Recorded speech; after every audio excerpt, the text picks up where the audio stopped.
Okay, welcome everybody. And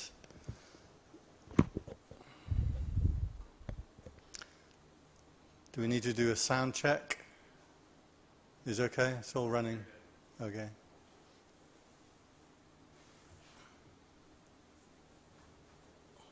Anybody here not done meditation before?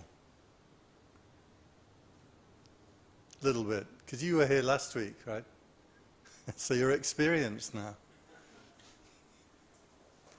Okay, good. So we're going to sit together for 30 minutes or so. Settle yourself into your meditation posture.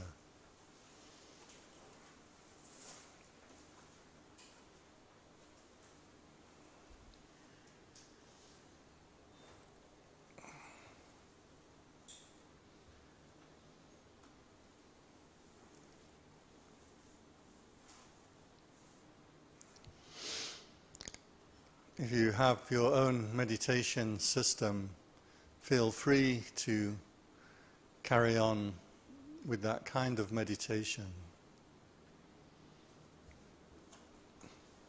If you are new to meditation, I would recommend you put attention onto the sensation of breathing as it runs through the center of the body. If you follow the physical sensation of the breath, it runs down the center of the body, just in front of the spine. In fact, the physical sensation of the breath runs all the way down to the seat, even though physically it may separate into the lungs towards your back. We follow what you can feel. The prana, the life force.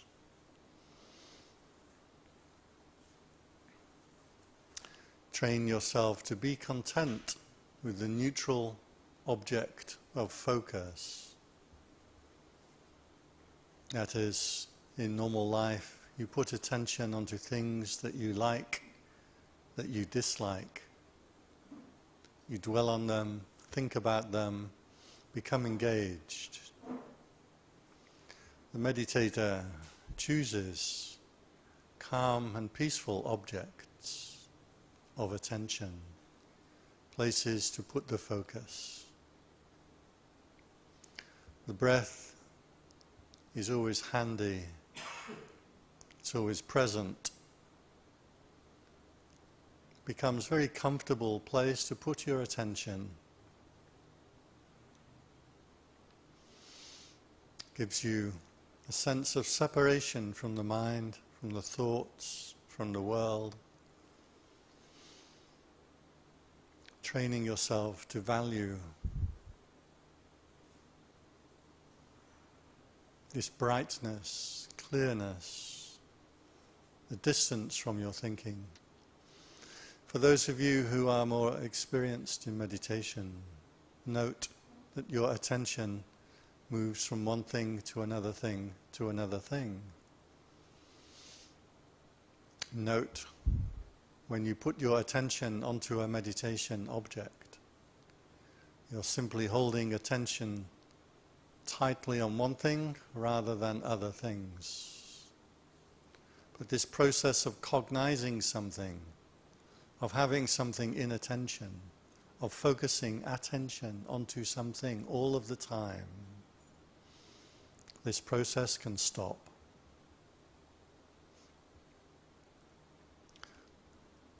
As it stops, as the mind stops reaching out to anything, a sense of self or a sense of presence starts to awaken, separate or independent to the objects of consciousness. You may feel the body become large. You may feel the body become bright. You may hit a point where attention stops snaking around, suddenly knows itself very clearly, not wandering off to thoughts of the past or the future, not wandering off to sounds or sights, simply present. Sharpen that self-awareness. You may feel the consciousness become suffused through the body. The body will appear as pleasant.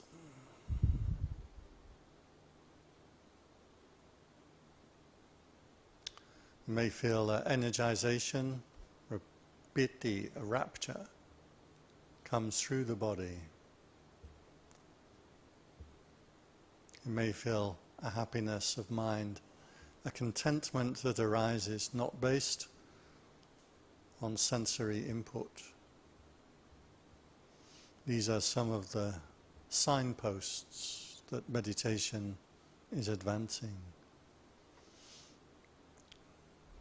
Always start your meditation from where you are at. This is your condition right now.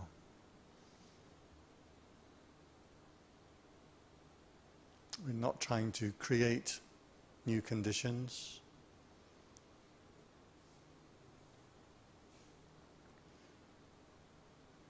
So we'll sit together for 20 minutes or so.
For the final few minutes, turn your mind to the idea of loving kindness, offering the merits of your meditation to be shared with all world beings.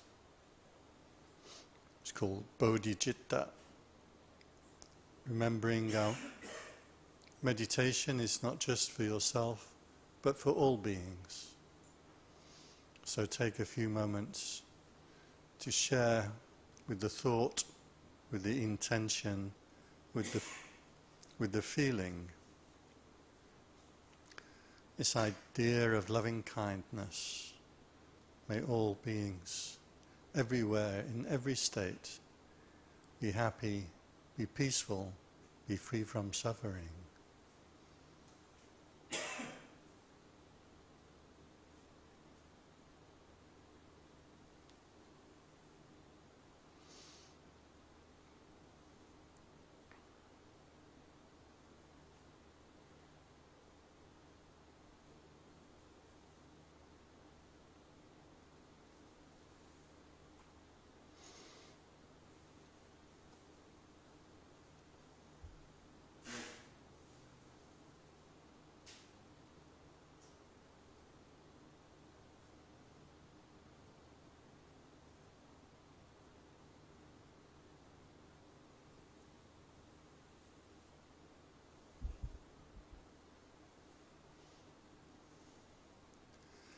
Sabbe buddha balapatta pachekanancha yang balang arahanta nancha tejena rakhang bandami sabbhaso sabba buddha nupavena sattha soti bhavantu te. Sabbe buddha balapatta pachekanancha yang balang arahanta nancha tejena rakhang bandami sabbhaso sabba Dhamma nupavena sattha soti bhavantu te. Sabbe buddha balapatta pachekanancha yang balang arahanta nancha tejena rakhang bandami sabbhaso sabba sangha nupavena sattha soti bhavantu te.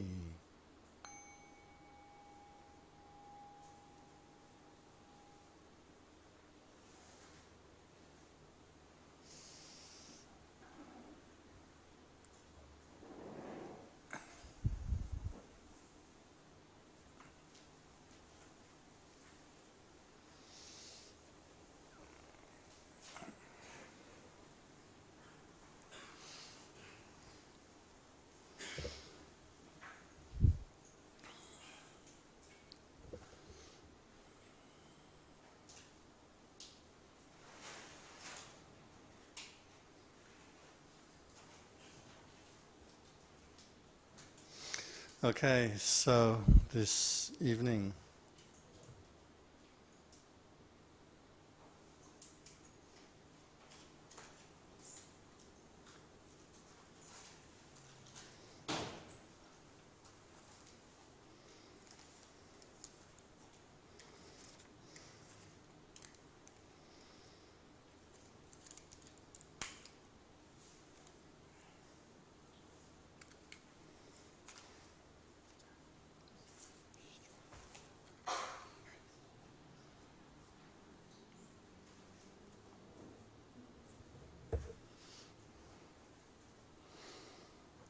one of my favorite little passages from actually a Zen book.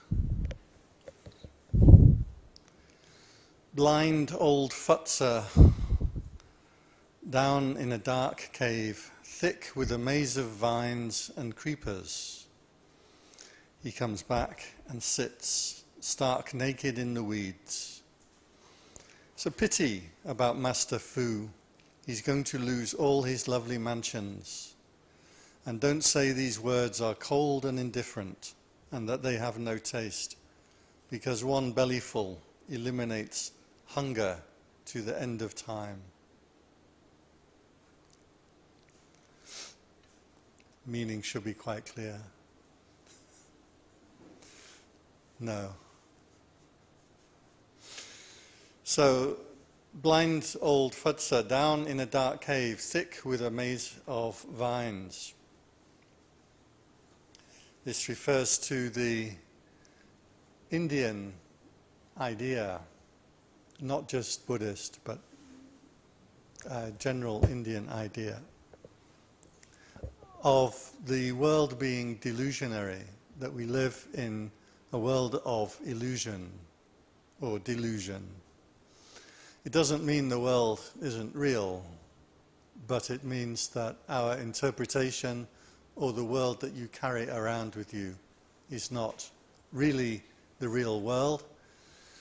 What it is a set of stories, models, concepts, constructs, or in the language of psychology, personal construct theory, is called expectations.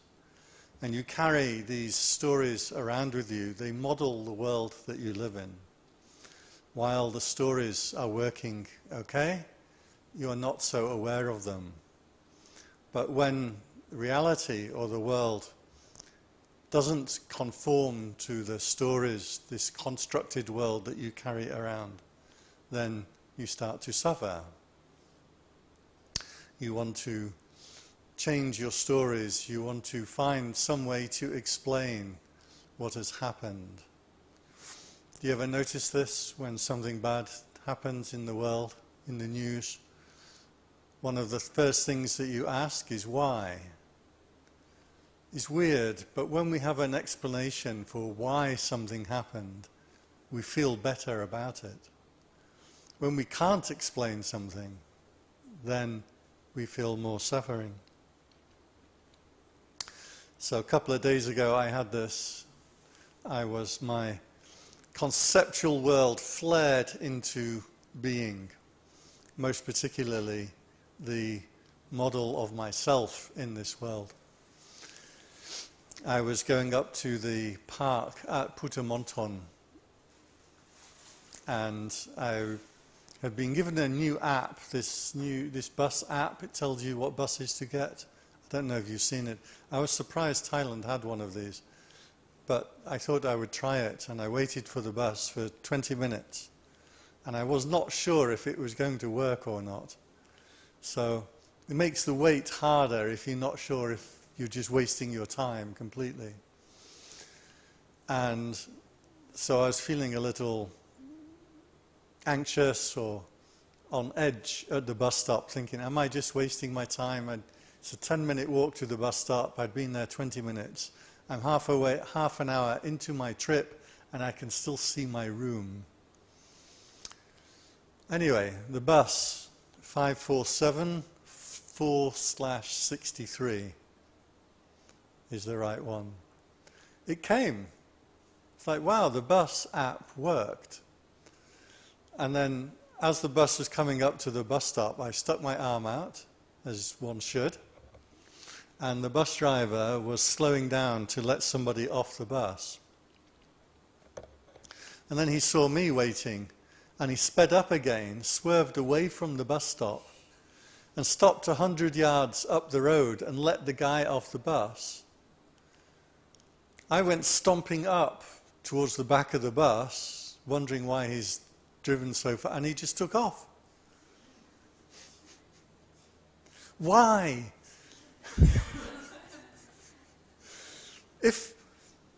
If I had an explanation, would I feel better? Maybe the driver, he doesn't like monks. Maybe there are no seats. Sometimes they do that on the bus. If there's no seats, they won't let the monk on, which is also annoying. But if we have an explanation why, then you feel a little bit better.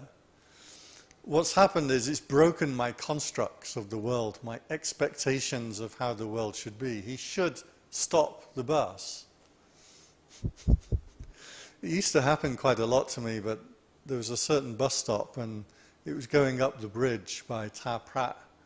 And if there's nobody getting off the bus, the driver would just look at you, and then he'd look at this. He doesn't want to stop the bus just on the ramp going up, because it takes ages to get the bus up. So if nobody's getting off the bus, they would just speed up and they'd turn their head away and pretend they can't see. Like, look at me, how can you not notice me? But this time there was a guy getting off the bus, so it flared up. Then my self comes into being. Why should he not stop for me? I have just as much rights as a Thai citizen. Does he dislike monks? What is the reason for it? It just seems so petty. And so this whole sense of self, most particularly self-righteousness, flares up into being. So in Buddhist terms, this is called dependent origination. And what that means is when your attention lands on something, it will flare up into reactivity. So your attention goes to something, it activates your senses, you look at it, or you listen to it, or you feel it. That triggers liking and disliking. Liking and disliking triggers craving. I want to get it, I want to get away from it. Because of craving, it triggers attachment. Because of attachment, you get conscious engagement with the thing. So your mind has gone to that thing, in this case, the bus driver taking off without letting me on. Now, the mind hovers around it by conscious engagement, means hovers around it, like a swarm of bees hovering around, or a swarm of flies, more like, hovering around something. That is called bhava, or becoming.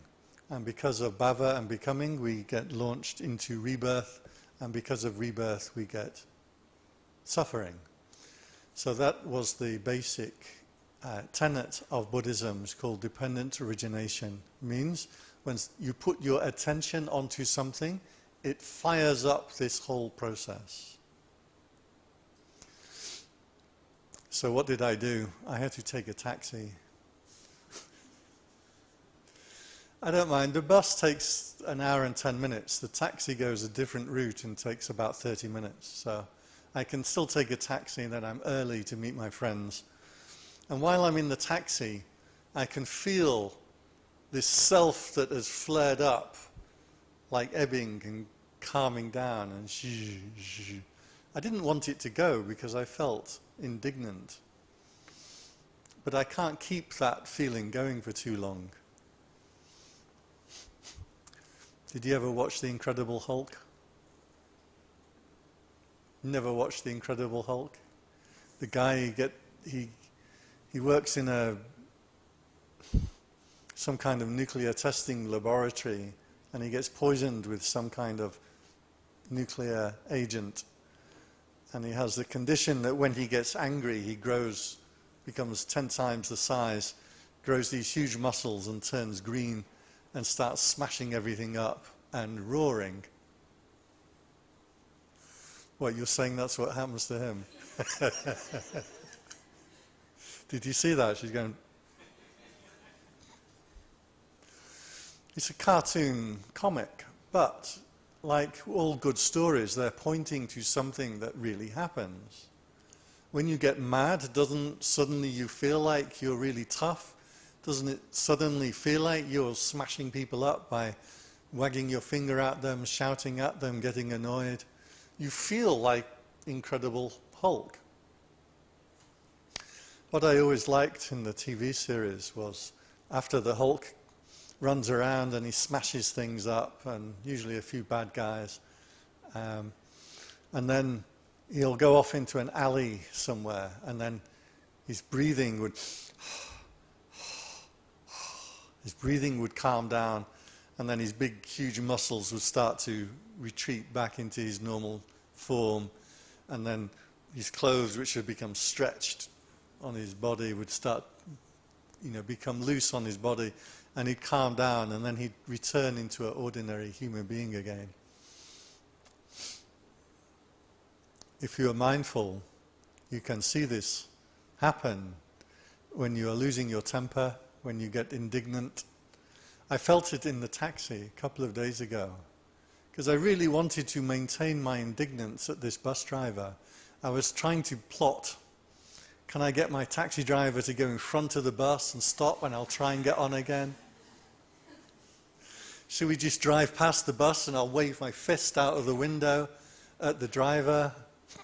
What is he going to think? I actually did do that once by my temple. The bus would often not stop. And they had a big diversion, and the diversion came around. It's about a 30-minute drive. It went out to a main road, across, and then it came back down a canal to do a big U-turn and carry on along Dharansanitwong. And weirdly, if I run from the bus stop, I can actually go to where it has to do this big long U-turn. So the bus sailed past me, and I was furious. So I went stomping as fast as I thought monks were allowed to walk. I walk along, I can cross over the canal on the footbridge, and I waited for him, and he comes along, and I jump on the bus, and I go up to him because I'm still mad, and I wag my finger in his face, like, why didn't you stop? And he said, oh, mai hen, mai hen. I'm like, mai hen da yang ngai. He was just laughing his head off. He couldn't believe that I'd actually managed to go and catch up with him. So while I'm in the taxi, I can feel my mood just coming down, because it's quite nice in the taxi. I'm going to be half an hour early. This self that has flared up into existence starts to dissipate, like the Incredible Hulk in the alley as he loses his anger. If you haven't seen the Incredible Hulk, it probably sounds a bit strange, but 1970s version was the best one. So this is the constructed world, the Maya delusion that you carry around with you, a set of stories and expectations. And when they fail to adequately explain your world, you suffer. And your self flares up, your emotions flare up because of your attention landing on something. You can move your attention around to different things. If you think about fluffy kittens, you should start to get a nicer mood will come up. If you think about American elections, then another mood will come up. I shall comment no further. Whatever you put your attention onto, you get this dependent origination, a flaring up of reactivity depending on that thing. At some point in life, one hears, can I say, the call. You get some experience that cuts through and gives you a calling. There is something else. Sometimes this experience comes up when you are very desperate, desperately ill or sick. Sometimes when you're very peaceful, when you're by a beach or by yourself, and you suddenly get this understanding, shall we say. Sometimes people have done this through drugs or near-death experiences.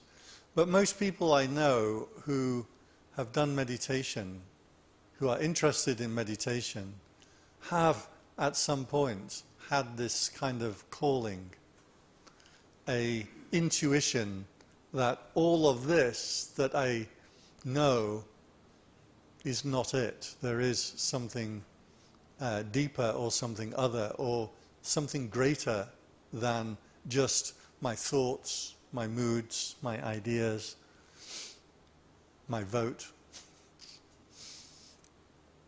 So this calling comes up and will spark up a meditation practice. So that quote that I read out, the blind old Phutsa. Blind because when you start meditating, you have to take out your eyes. In some fairy tales, this happens literally, that you lose your eyes. means that you have to stop, close your eyes, sit down and start to find that actual life force, that mystic feeling of union which is inside you, but hidden in plain sight. So he goes down and sits in a cave covered with creepers and vines. The reason the creepers and vines, creepers have the characteristic that they are not real trees. They can't hold themselves up. So creepers grow over other objects, boats or houses or trees. Cover them, but if you just cut at the base of the creeper, then the whole structure will fall down. So that is like that's what the comparison is in the passage that I read. The world that you carry around with you, this world of constructs and concepts, is actually very weak. Cut in the right place, the whole thing will collapse. He said, poor Master Fu will lose all his lovely mansions. So Master Fu was a Chinese character who was a great donor and would offer and build lots of temples and monasteries. What happens? Well, if you sit, you close your eyes, you stop engaging in this conceptual universe, everything will cease. You lose everything. So that's why he will lose all his lovely mansions, all his lovely places to be. Then the final part of the quote, he says, don't think that this is cruel, don't feel sorry, because one taste will give you a bellyful for a lifetime.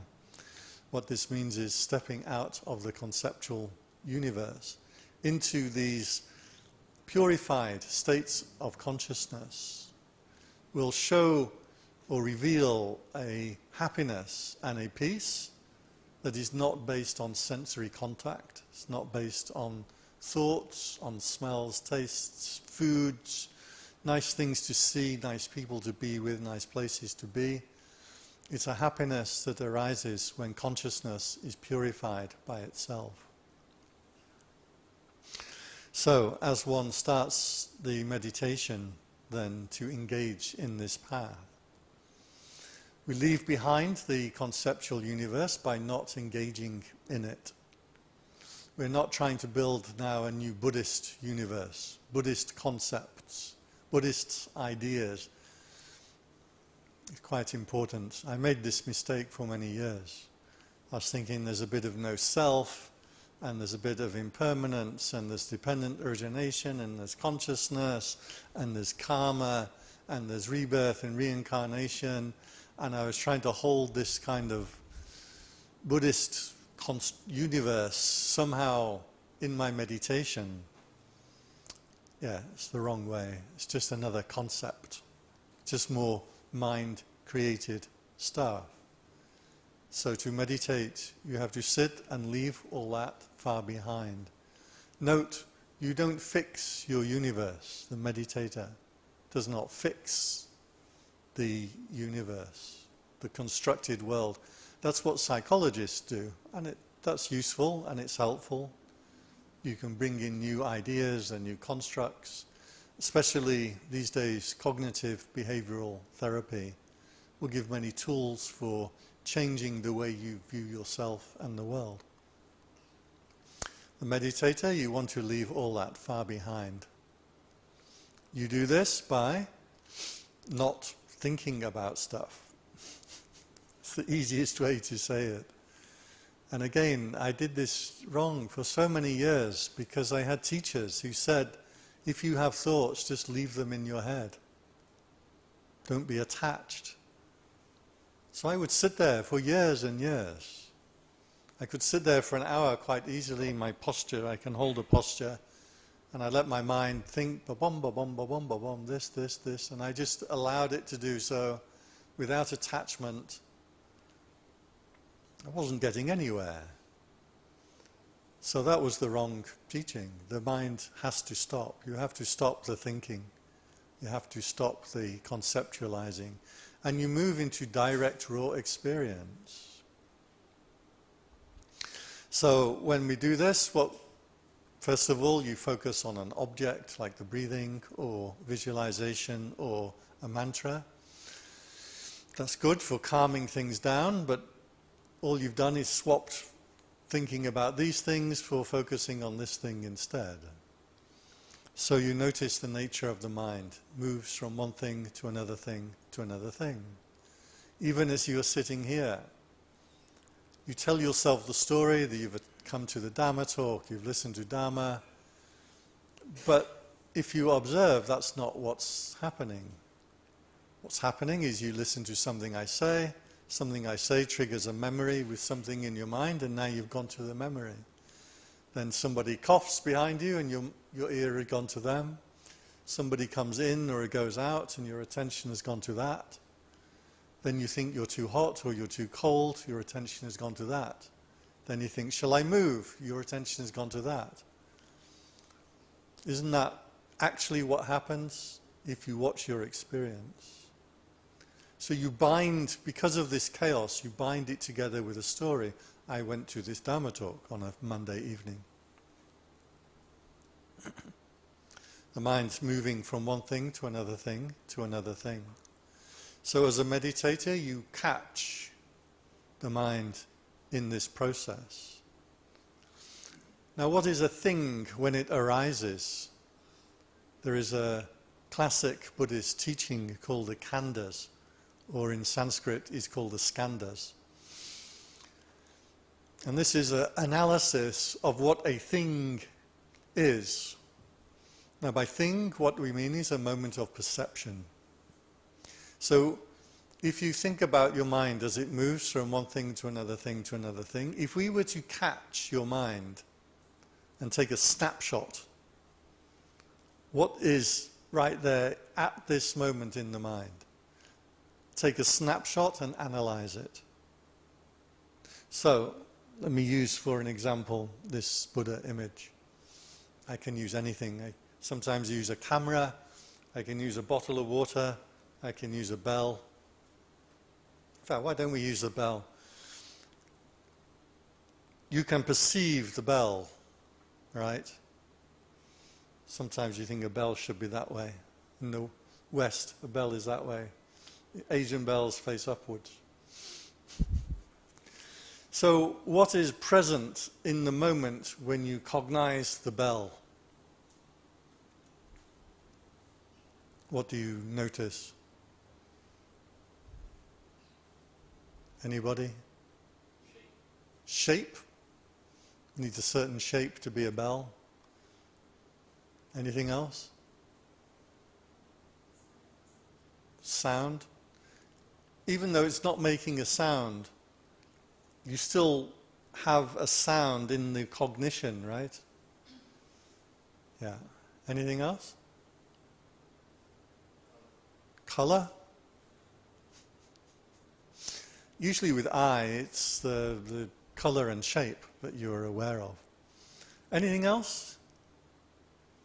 Do you know what it's used for?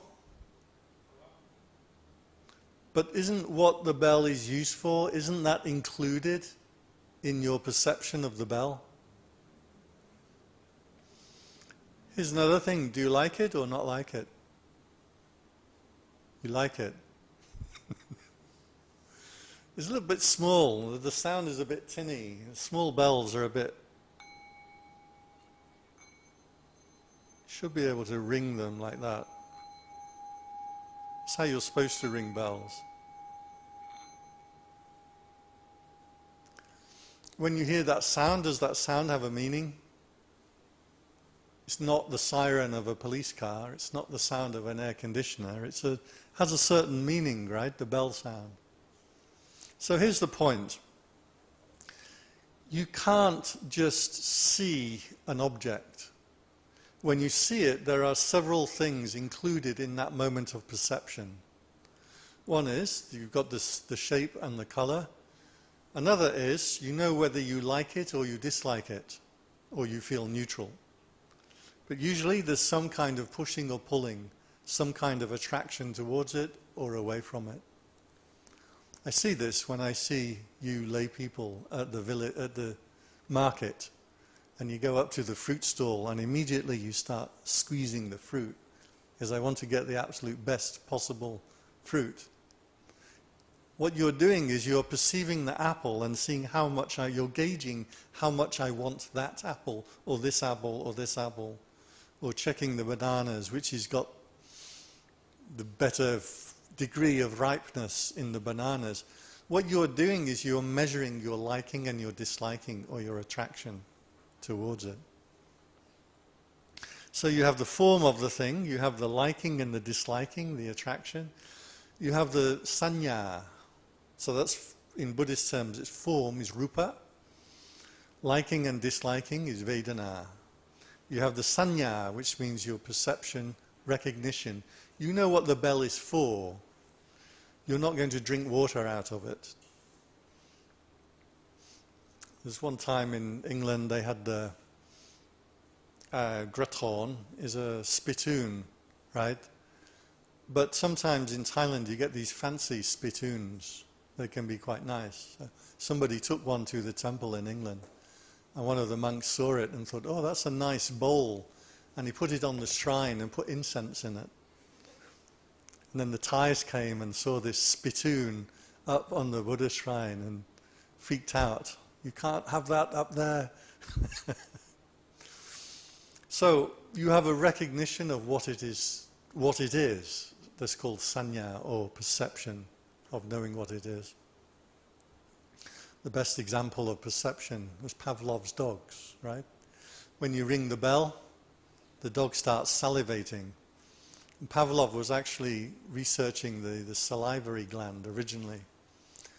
And so he mastered the art of putting a pipe in a dog's saliva gland so they could measure how much saliva the dog made. And that technology of inserting pipes is still used in hospitals today when you have things inserted in your veins and whatnot. That's what he was researching. And then he noticed that the dogs salivated just when they heard him coming. So that was when he started to ring a bell before he would give them food. Then when they hear the bell, they associate it with food, sanya, perception, recognition. You also have cognizing of the object, the bell, which means you are cognizing the bell, you are not cognizing the Buddha image, you are not cognizing the air conditioner, you are not cognizing the feeling in your knee or your foot, because your attention is here. So this was the teaching of the khandhas. What it meant was these 5 khandhas: form, feeling of liking and disliking, cognizing, recognition, sankhara, which means there is some debate on the word sankhara, but let's say it means mind state. And cognizing of the object. These 5 together come up with every object. Every object that you can possibly call into perception has a material basis, has a consciousness basis, a liking and a disliking basis, and a perceptual basis. So there really is, in pure phenomenology, no material object. There is only a perception of an object. So this was the Buddha's analysis. When the mind moves from one thing to another thing to another thing, if you stop and look at a thing that you are cognizing, you will find this full set of qualities arise together and cease together. So your attention goes to your bad knee. Was your knee hurting when you were thinking about something else? Maybe, but you weren't aware of it. You weren't perceiving it. Now you perceive your bad knee. You have the physical feeling. You have the perception of it, my knee, what it should be like. You have the liking and disliking. I dislike my bad knee. My knees are fine, by the way. I'm just using an example. So every moment of perceiving something, every moment of conscious life is having one object drops, another object drops, another object. You do this on your phone, you're looking at your phone and you're looking at Facebook, and then drop Facebook and you go to email, and you drop the email and you go to X, and you drop X, you go to another app. Mind moves from object to object, from thing to thing to thing all of the time. If you are a good meditator, and if you are observant, when you sit, this is what you see happening in the mind. This is actually real. This is not a philosophy. This is not Buddhist or Hindu or Christian. This is just actual raw fact that you can stop and research and look at for yourself. So finally, what happens then?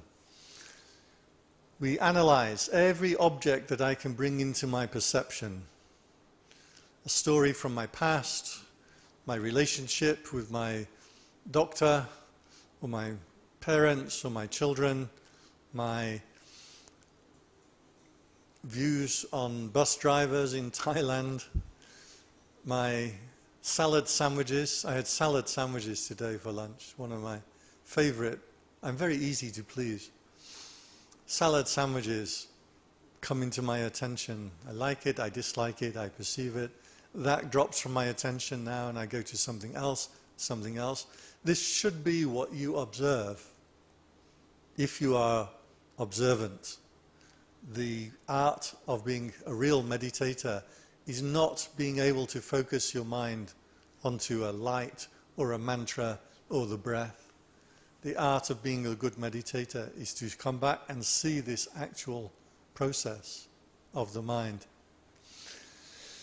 As something comes into perception, note that thing has just arisen and is just about to disappear. Now, if I'm telling you about the bus driver not picking me up, is that something that happened 2 days ago, or is that something that's happening now? Right? This is something that I'm calling into my perception now, right? It's not 2 days ago. I've just called it into my perception. If I really want to think about it, I can probably rouse a little bit of indignation again. Maybe I can go and picket the line. Maybe I can find the owner of the company and go and write a letter of complaint. So each thing that you can call into your attention, one after the other, you notice that it has these, is both mental and physical. So what happens then? This thing has just arisen and is just about to disappear.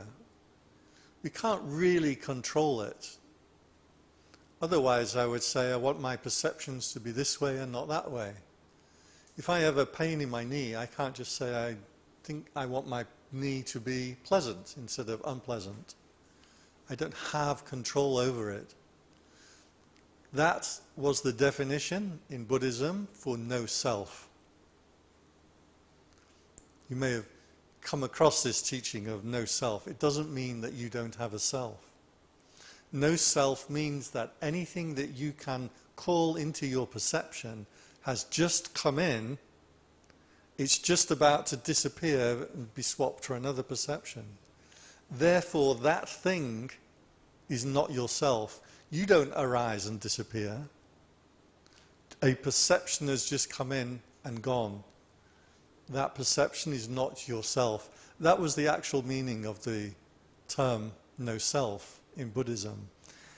Doesn't mean that you don't have a self. Is that clear enough? No self applies to the 6 senses or the 5 khandhas. What I just told you, the teaching, the 5 khandhas. Any moment of perception, that's not you. That was the meaning. So it's a term that is applied to eye consciousness, ear consciousness, taste consciousness, smell consciousness, mind consciousness, and body consciousness. It's not a philosophical statement of whether you have a self or not. There was another, so in the non-self sutta, the Buddha says, this moment of consciousness that has just arisen has a form, has liking, disliking, has a perception, has a mind state, and has consciousness. These have arisen together as a moment of perceiving. Because you can't control it, because it's just come up and gone, that is not you. Because it's not you and it's constantly moving, it's impermanent. Because it's impermanent, that means it's unstable or suffering. This is what a Buddha said in the non-self sutta, the second teaching that he ever gave. Anatta Lakkhana Sutta. Anatta, non-self, Lakkhana, in Sanskrit is Laksana. In Thai, you know this word Laksana, means characteristic. So the Buddha said, anything that you can perceive, that's not you. Because it's arisen and it's gone. And because if something is you, you wouldn't suffer over it. There was a story about this. If somebody says that they're the king of the kingdom, and the king doesn't like somebody, and he says to this person, you're banished from my kingdom. Well, what happens if that person just stays and doesn't leave? What does that mean? It means you weren't the king. You think of it like a boss in a company. There's always somebody who thinks they're the boss, right, in a company, that wants to boss people around, but actually they're not in charge. And if that person says to you, you're fired, and you say, yeah, no, I'm not going, that means they're not the boss. So in the same way, if the things that you perceive that come in and out of perception, if these were you, you could simply say, I want them to be this way. You have a bad back, you would say, I don't want it to be unpleasant.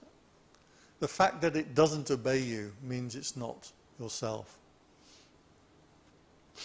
Little interesting concept, but that was the original concept. So,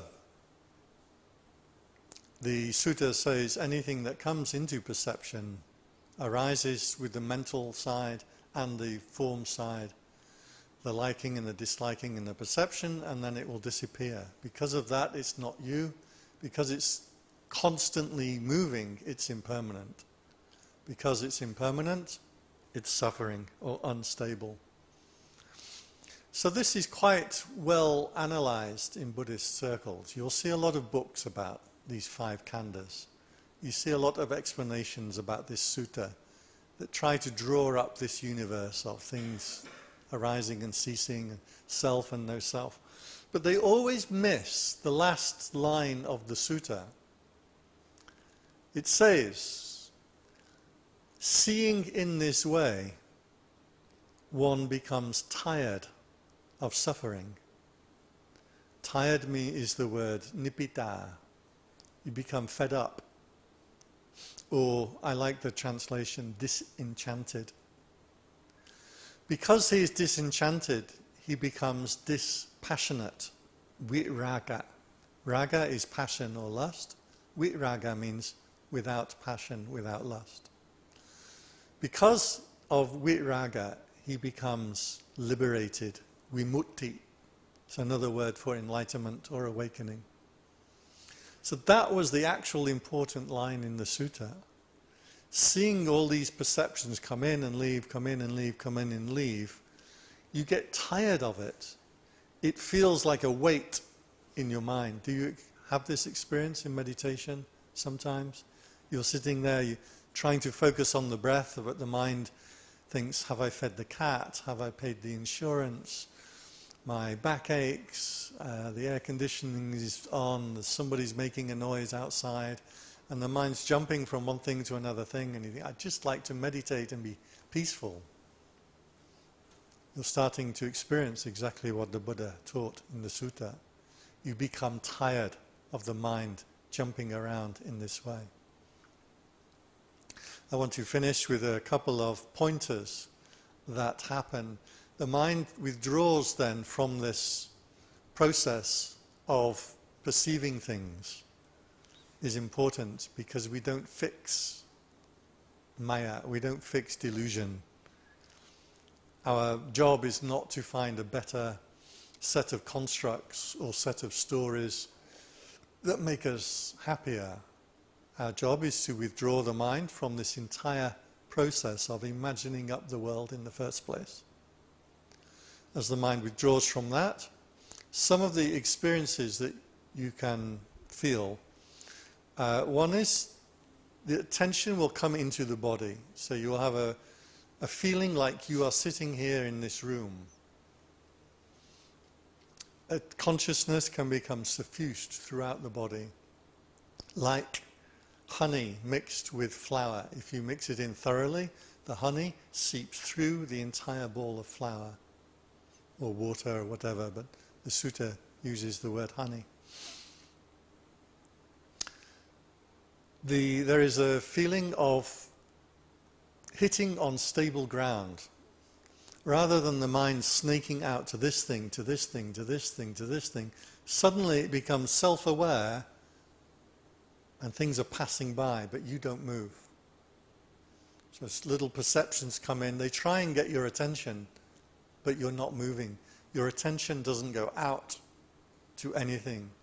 You have a sense of sitting perfectly stable, withdrawn completely from this conceptual world, because you don't need thinking.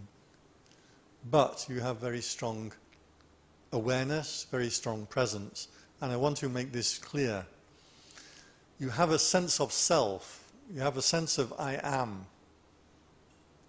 very clearly. In fact, the sense of self intensifies.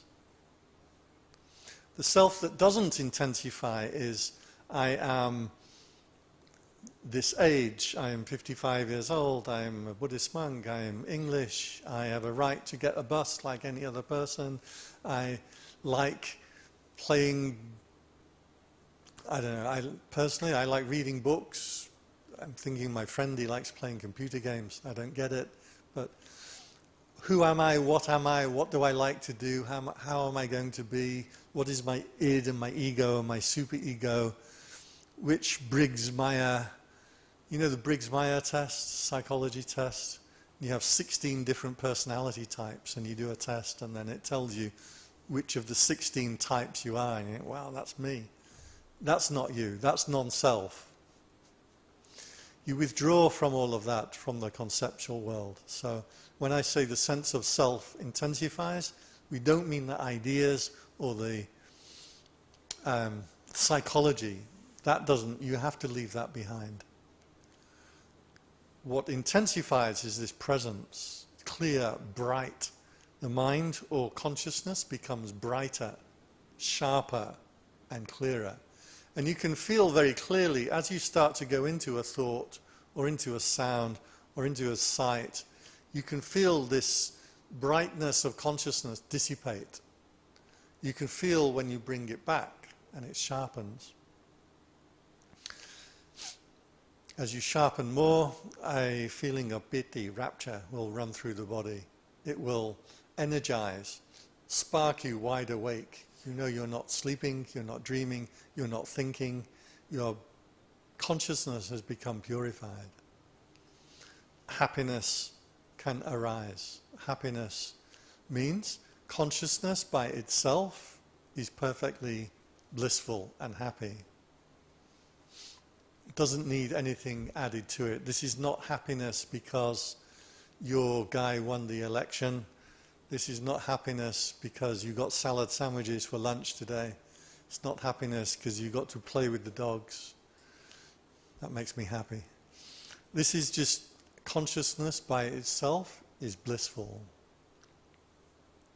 So these are some of the experiences that start to arise as consciousness steps, or awareness, steps out of the conceptual world and starts to enter into purified states of consciousness.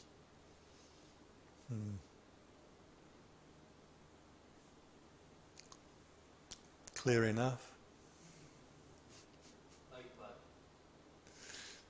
Well, clear as mud, but we covered the ground. The confusion made my head spin round.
And so at the same time, we think of having no self, we're also thinking of finding, a true self, meaning I'm not putting on an act, I'm not doing what I'm told to do or being who I was raised to be, but I'm trying to find out who I really am, what I really want.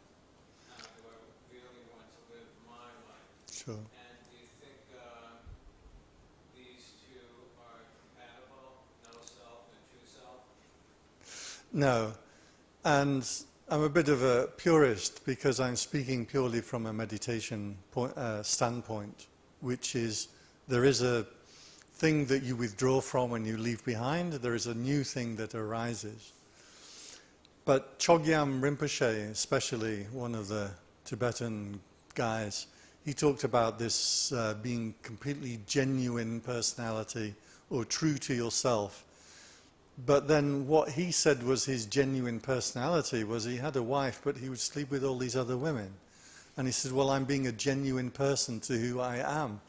You're like, wait a minute, no, that's not. It's gone a long way from Buddhism. So as far as Buddhism is concerned, the personality has nothing to do with it. You may feel you're genuine or not genuine. You may try to find a personality or a role in life that you are comfortable with. That's sensible for a human being, but that's the realm of psychology. It's not the realm of this satori or this new experience that can, of purified consciousness. So one can go ahead and build a better self.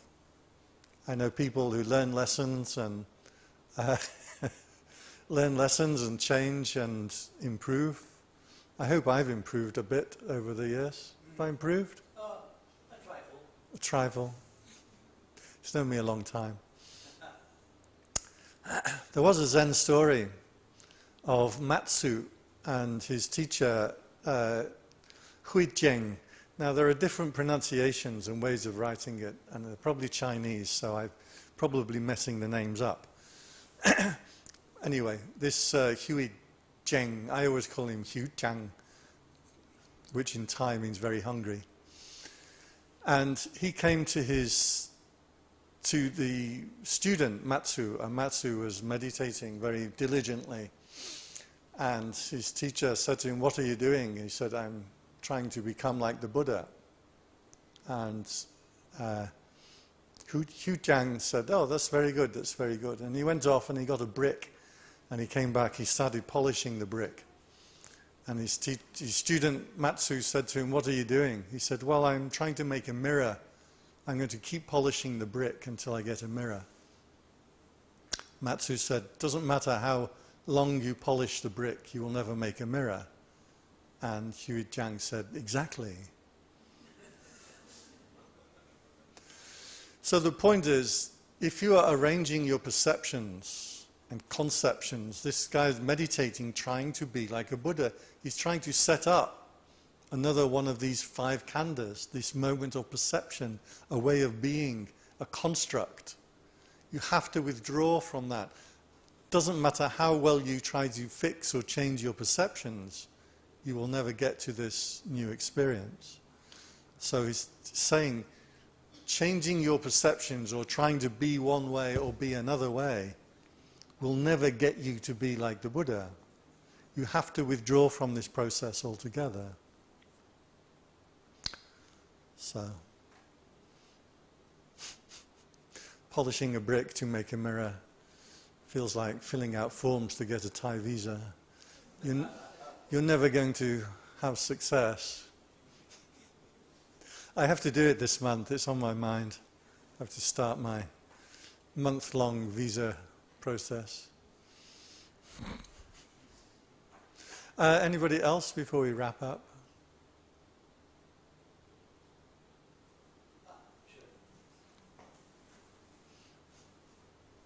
Sure. Look up the Incredible Hulk when you go back. See him as he calms down. So I have a not very relevant question, maybe relevant, because in a lot of Buddhism talks,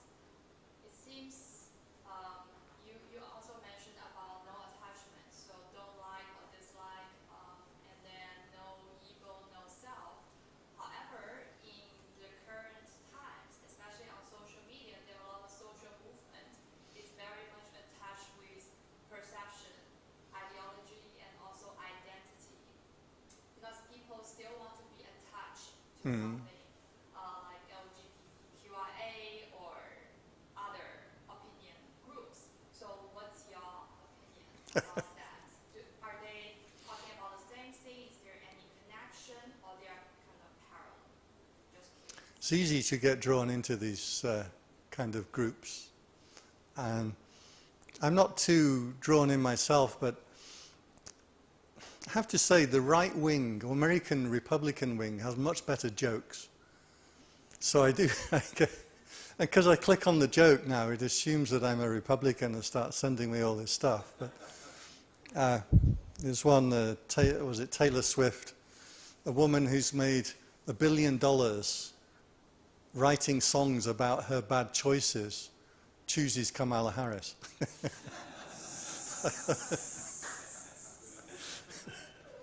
They do have the best jokes. There is this thing, okay, Vedana, liking and disliking. And this is important because I heard this teaching, and again, I was taught the wrong way. I was taught that you shouldn't have liking and disliking for things, or you should just be aware of it and not react to it. So then you can walk around like, I don't mind. Any kind of food you give me, I just eat it, I don't care. It's fake, it's contrived. Another set of constructs and concepts that you hold in your mind. You withdraw from liking and disliking when the mind doesn't land on anything. In meditation, you see the mind withdraws from this process of perceiving things. As it does so, it enters into this new set of awareness experiences. And those are purified and free from liking and disliking, even though they are very pleasant, because the mind isn't going out to perceptions. So as you meditate and you watch and you see that, have I fed the cat? Who am I going to vote for? I've got to get my visa. My back aches. Somebody just came in the room, and one thing after another thing, after another thing, after another thing. There comes a point where the mind just stops doing that. Then it's like you're just clear, bright, present. Like, oh right, that's right. And it's not that I've decided not to like or dislike things, because that's just another set of ego, set of constructs. It's you've withdrawn from that process altogether. So, yes, we get easily drawn into these things that we like and we dislike, and the world does. I think it always has, though. The world. I read this passage, if I can paraphrase, this generation with all their newfangled gadgets that they can't stop playing with. They have no idea of who they really are. It's something like that. And this was Saint Teresa of Avila writing in the 1500s. So I think that we've always, human beings we look around for things to get drawn into, stories. We love activities, we love people. You notice when people are selling things on the street, if they just sit there like this, you walk past their stall without buying anything. But if they're putting things in a box, you immediately look. So the good sellers, they all day long, they're just putting stuff in a box, out of a box, out of a box, put it, because they're interacting with the thing, and then immediately you want that thing. I used to do this in my father's shop. Anything we needed to get rid of, that's going out of date, we'd put it in the center of the shop, and then we'd walk past it, we'd pick one up, and we'd look at it, and we'd put it down, and then all the customers would come in and buy them. So I think we've always just drawn into stories, drawn into liking and disliking, drawn into the world around us. But for some reason, a handful of people have this calling that, wait a minute, there is something else. And if you've had that calling, one way or another, you keep coming back to Dhamma. And you will keep coming back until eventually you know what it is that you heard. The Buddha described this like the ship that has the They carry the cage of birds, so when the ship is a long way from land, they let the bird out. And the bird flies up. If it can see land, it goes to the land. If it can't see land, it lands back on the ship. The Buddha gave this story, and he said, in the same way, people come to me and they ask me for teaching, and I tell them the truth, but they don't believe me. But because they can't find solid ground anywhere, they keep coming back until eventually they see for themselves. And I found that the same with a lot of us, that we keep coming back to Dhamma for some reason. Even though salad sandwiches are easier. Okay, I think we're done for the evening. Well, Pandit, I'm very grateful that you found your calling. And I'd like to ask people to kind of help out to arrange the room. The white chairs, 6 of them stay here. All the rest go behind that partition in the other room. The brown chairs go this way. And we have 2 boxes outside. One is for the speaker. The other is for Bonnery. Bonnery has generously allowed us to use this room. And so we want to keep it in good stead with Bonnery. So their expenses are real, as all ours are. So if you can do that. And I guess the only other thing is Joe sometimes makes an announcement. Oh, yeah, just sometimes. Most evenings we'll go to the cafe on the other side of the suite to continue the conversation. So if anyone wants to come, you're all invited.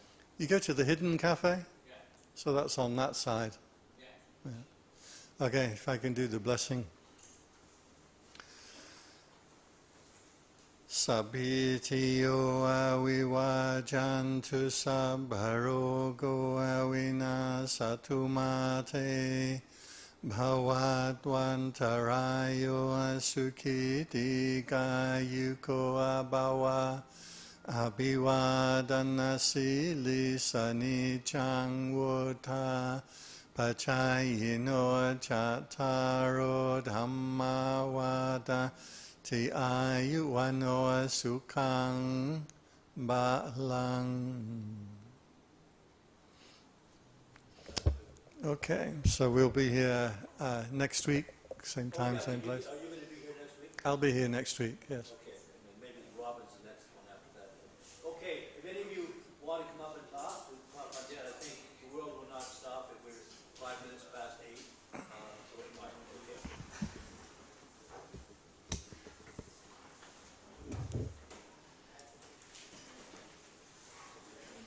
Hey, I used to come here with George. Do you remember? Inuk.